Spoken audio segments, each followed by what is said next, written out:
ইন্টারনেটে যখন পৃথিবীর সবচেয়ে দ্রুত বর্ধনশীল ধর্মের খোঁজ করবেন তখন আপনি ইসলামকেই দেখতে পাবেন।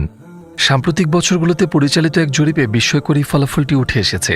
আমরা এমন একটি দল সম্পর্কে কথা বলছি যাদের 2 বিলিয়নেরও বেশি মানুষ, পৃথিবীর মোট জনসংখ্যার 1/4। পৃথিবীর সবচেয়ে জনবহুল দেশ চীনের জনসংখ্যার চেয়েও অনেক বেশি। অথচ এই ধর্মটিকেই সবচেয়ে বেশি অপমান করার চেষ্টা করে সংবাদ মাধ্যমগুলো। মুসলিমরা একটা জনগোষ্ঠী আর ইসলাম একটা ধারণা, শুধু একটা ধারণা, একটা খারাপ ধারণা।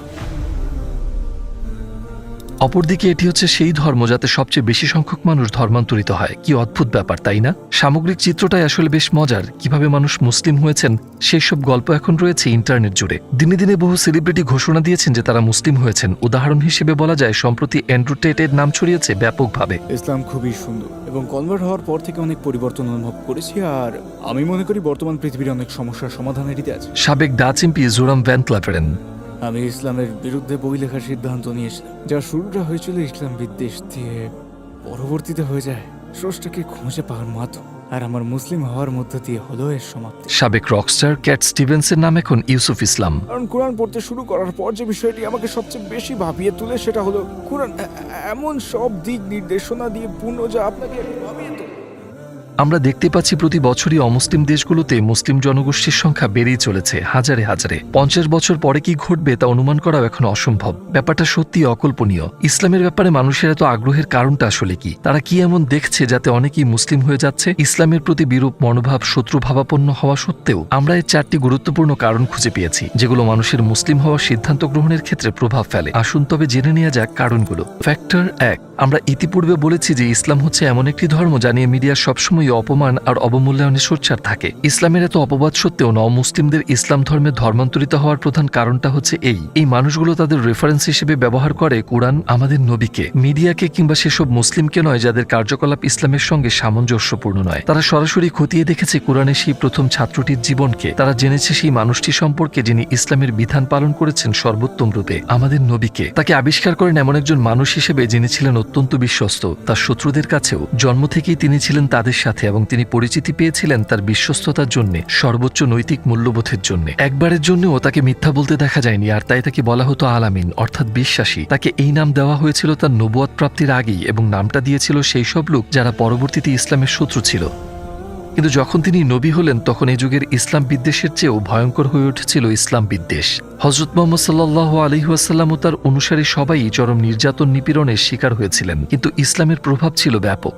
সকল নিপীড়ন আর বাধা বিপত্তি সৃষ্টির প্রচেষ্টা সত্ত্বেও ইসলাম গ্রহণকারী মানুষের সংখ্যা কমেনি, বরং বেড়েছিল। যারা তার জীবন সম্পর্কে পড়াশোনা করেছেন তারা এটা জানেন। তারা সকল প্রকার কৌশল অবলম্বন করেছিল তাকে নিরস্ত করার, তাকে এই ধর্মপ্রচার বন্ধ করতে বাধ্য করার। তারা তাকে মক্কার সবচেয়ে ধনী ব্যক্তি বানিয়ে দেওয়ার, মক্কার সমাজের নেতা বানানোর এবং সেরা সুন্দরী নারীদের বিয়ে দেওয়ার প্রস্তাব দেয় যেন তার ধর্মপ্রচার বন্ধ করেন। তিনি তাদের সমস্ত প্রস্তাব প্রত্যাখ্যান করেছিলেন এই বলে, যা পরবর্তীতে ইতিহাস হয়ে গেছে, তারা যদি আমার ডান হাতে সূর্য আর বাম হাতে চাঁদ এনে দেয় তবু আমি এই ধর্ম ত্যাগ করব না, এর প্রচার বন্ধ করব না। হয় আল্লাহ এই ধর্মের শ্রেষ্ঠত্ব প্রতিষ্ঠা করবেন, নয়তো আমি এর জন্য আমার জীবন উৎসর্গ করব। এই মিশনে তার কোনো আর্থিক অর্জন ছিল না, বরং তিনি তার সমস্ত সম্পত্তি ব্যয় করেছিলেন এই উদ্দেশ্যে, এবং তিনি বাকি জীবন কাটিয়েছিলেন দারিদ্র্যের মধ্যে। তারা মাঝে মাঝে চেষ্টা করে তাকে মিথ্যাবাদী, জাদুকর, প্রতারক, স্বার্থান্বেষী ইত্যাদি অবজ্ঞাসূচক উপনাম দেওয়ার, যাতে মানুষ তাকে বিশ্বাস না করে। কিন্তু তাতে কোনো কাজ হয়নি, কারণ তার জীবনাচরণই ছিল এমন, ওরকম মানুষ তিনি হতেই পারেন না। শুরুর বছরগুলোতে তাকে এবং তার অনুসারীদের 3 বছরের জন্য বয়কট করেছিল। কেউ তাদের কাছে খাদ্যদ্রব্য বিক্রি করতে পারত না। তিনি তার প্রিয়জন, আত্মীয় স্বজন সবাইকে হারিয়েছিলেন। যখন তিনি তায়েফ নামক স্থানে গিয়ে মানুষকে ইসলামের দাওয়াত দেন, তাকে পাথর নিক্ষেপ করে তার সারা শরীর রক্তাক্ত করা হয়েছিল। কখনো কখনো ক্ষুধার কারণে তিনি পেটে পাথর বেঁধেছিলেন। নবুয়ত প্রাপ্তির পরের 23 বছর তিনি অতুলনীয় দুঃখ কষ্ট ভোগ করেছিলেন। যখন তিনি মক্কা বিজয় করতে গিয়েছিলেন তিনি শিকার হয়েছিলেন নিপীড়নের। বহু বছর পর তিনি তাদের প্রতি বিনয় আর দয়া প্রদর্শন করেছিলেন, এবং যারা তার ক্ষতি করেছিল তাদের ক্ষমা করে দেন। তার প্রতি বিশ্বাসানা মানুষেরা তার জীবনী পাঠের সময় এভাবে চিন্তা করেন, এমন সাদাসিধে মানুষ নিঃস্বার্থে কখনোই মিথ্যাবাদী হতে পারেন না, আর যদি এই মানুষটি মিথ্যাবাদী হন তাহলে জগতে কোনো সত্যবাদী মানুষ থাকতে পারে না। এই মনোভাব থেকেই তারা তার নবুয়ত স্বীকার করেন। তারা তার সম্পর্কে যত বেশি জানতে থাকে তত তাদের মনে শ্রদ্ধা বাড়তে থাকে। ফ্যাক্টর 2, যদি কেউ একটি মতবাদ গ্রহণ করতে চায় প্রথমে সে কি করে? সে প্রশ্ন করে, ঠিক?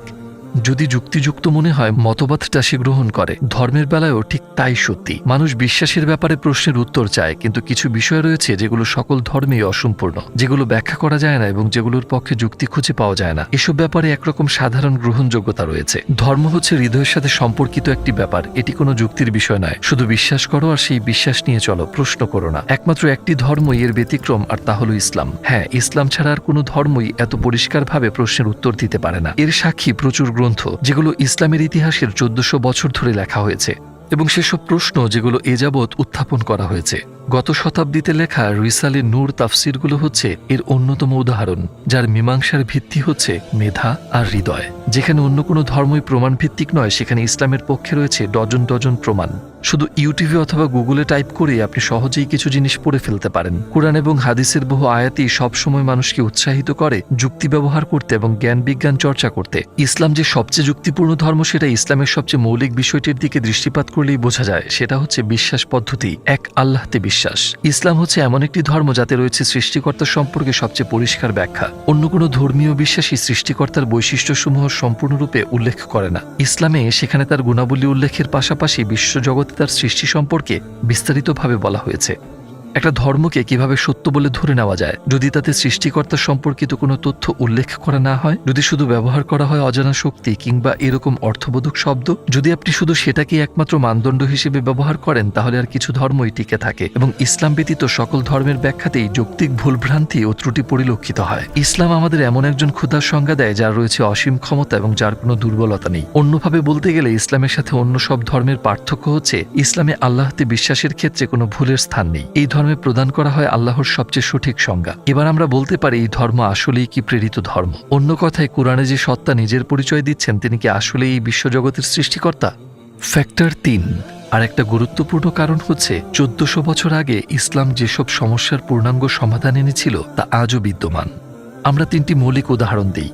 যেমন মানুষের মধ্যে একতা ও ভ্রাতৃত্বের ব্যাপারে গুরুতর সমস্যা বিদ্যমান। এমনকি আমরা গত শতাব্দীর দিকে তাকালে দেখতে পাই বর্ণবাদের মতো সমস্যা, যা লক্ষ লক্ষ মানুষের মৃত্যুর কারণ হয়েছিল। এরকম মৃত্যুর ঘটনা আজও ঘটে চলেছে। কু ক্লাক্স ক্ল্যানের মতো অনেক দলের পরিকল্পিত হত্যা, নির্যাতন আর নিপীড়নের ঘটনা দেখা যায় ইতিহাসে।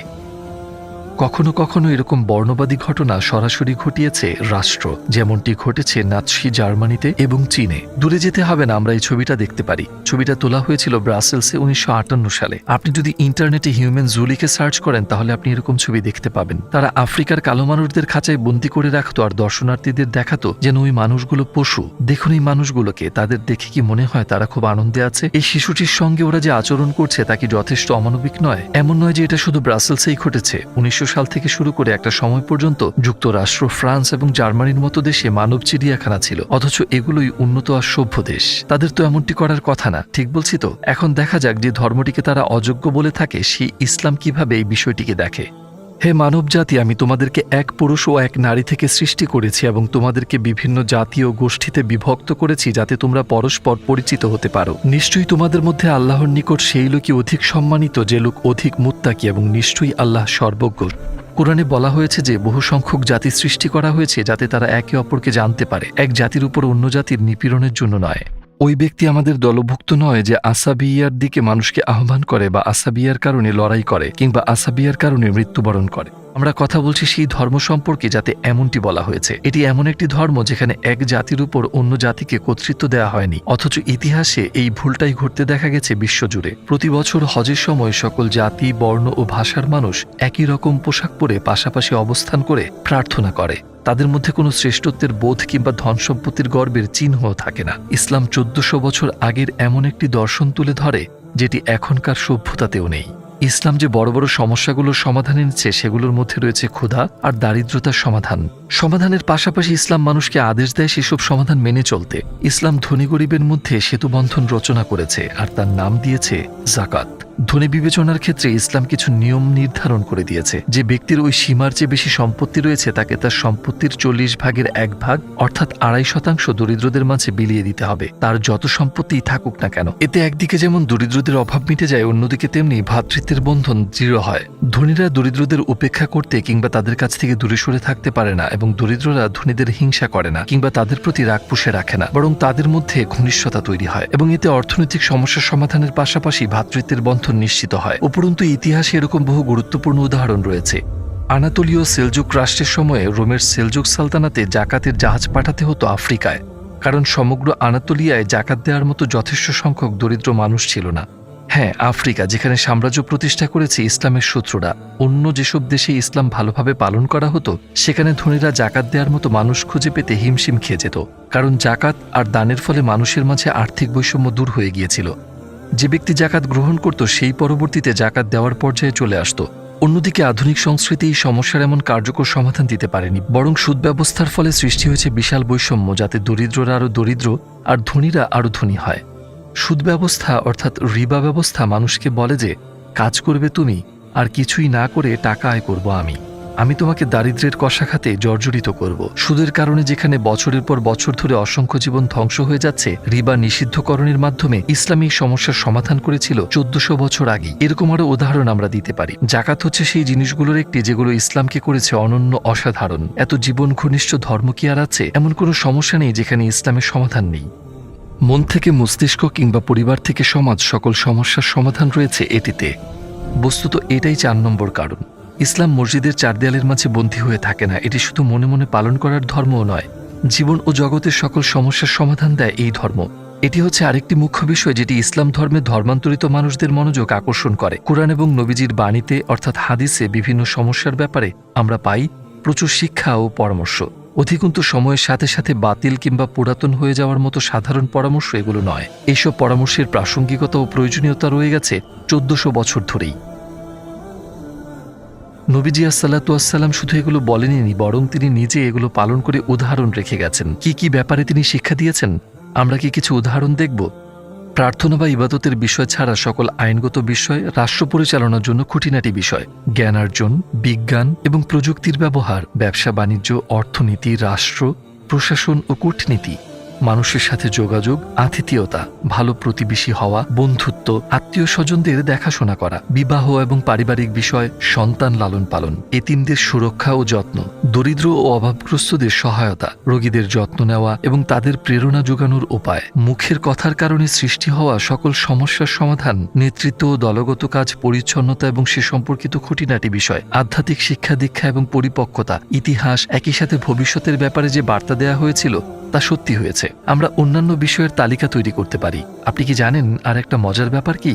আমরা যে সময়টা সম্পর্কে কথা বলছি সেটা হচ্ছে 6ষ্ঠ শতাব্দী, আর এত সব কাজ করেছেন শুধু একজন মানুষ, এবং সেই মানুষটা কখনো লেখাপড়াই শেখেননি, যেমনটা সাক্ষ্য দিয়েছে তার বন্ধুরা এবং শত্রুরাও। একজন মানুষ হয়তো আদর্শ হতে পারেন অল্প কিছু ক্ষেত্রে, তবে একজন নিরক্ষর মানুষের পক্ষে এত বিচিত্র ক্ষেত্রে সকল যুগে সকল পর্যায়ে আদর্শ হয়ে ওঠাটা সত্যি অতুলনীয় ব্যাপার। সেজন্যই বিখ্যাত ইতিহাসবিদ ও জ্যোতি পদার্থবিজ্ঞানী মাইকেল হার্ট তার the 100 a ranking of the most influential persons in history গ্রন্থে নবীজি মুহাম্মদ সাল্লাল্লাহু আলাইহি ওয়াসাল্লামকে প্রথম স্থানে রেখেছেন। এর ব্যাখ্যা দিতে গিয়ে তিনি বলেছেন, পৃথিবীর সবচেয়ে প্রভাবশালী ব্যক্তিদের তালিকায় মোহাম্মদকে 1 নম্বরে রাখার সিদ্ধান্তটা অনেক পাঠককে অবাক করে দিতে পারে, আবার অনেকের কাছেই প্রশ্নবিদ্ধ হতে পারে।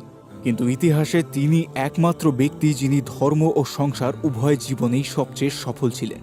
যারা মুসলিম হচ্ছেন তারা নবীজির জীবন সম্পর্কে জানার সময় এই জিনিসটাই লক্ষ্য করেন। তারা লক্ষ্য করেন এমন একটি ধর্মকে যার বিস্তার জীবনের প্রতিটি ক্ষেত্রে কেবল মনে মনে লালন করার এবং মসজিদে সীমাবদ্ধ রাখার ধর্ম এটি নয়, এবং এই ধর্মের সার্বজনীনতা দেখিয়েছে 1400 বছর ধরে নতুনত্ব বজায় রাখার মাধ্যমে। এই ব্যাপারটা যারা লক্ষ্য করেছেন তাদের একজন হচ্ছেন সাবেক ডাচ এমপি জোরাম ভ্যান ক্লেভেরেন, যার সাক্ষাৎকার আমরা নিয়েছি। তিনি একটি ইসলাম বিরোধী বই লিখতে চেয়েছিলেন, কারণ তিনি ইসলামকে সেভাবেই জানতেন যেভাবে ইসলামকে উপস্থাপন করে মিডিয়াগুলো। যখন তিনি ইসলামের ব্যাপারে গবেষণা করলেন, তিনি আসল ব্যাপার বুঝতে শুরু করলেন, যেমন আমরা যে 4টি বিষয় নিয়ে কথা বলেছি। ফলে ইসলাম বিরোধী উদ্দেশ্য নিয়ে তার যে যাত্রা শুরু হয়েছিল তার সমাপ্তি ঘটে নিজে মুসলিম হওয়ার মাধ্যমে। কেন মানুষ মুসলিম হয় সে প্রশ্নের সংক্ষিপ্ত উত্তর এটাই, মানুষ যতই গবেষণা অব্যাহত রাখবে, নবীজির জীবন সম্পর্কে অধ্যয়ন করবে এবং লক্ষ্য করবে তিনি মানুষের জন্য কি এনেছিলেন, ইসলাম ধর্মে ধর্মান্তরিত মানুষের সংখ্যা ততই বাড়বে। যেমনটা ইসলামের একজন মহান মনীষী বলেছিলেন, আশাবাদী হও, ভবিষ্যতের বিপ্লবগুলোর মধ্যে সবচেয়ে উচ্চ ও সুললিত শব্দ হবে ইসলামের শব্দ।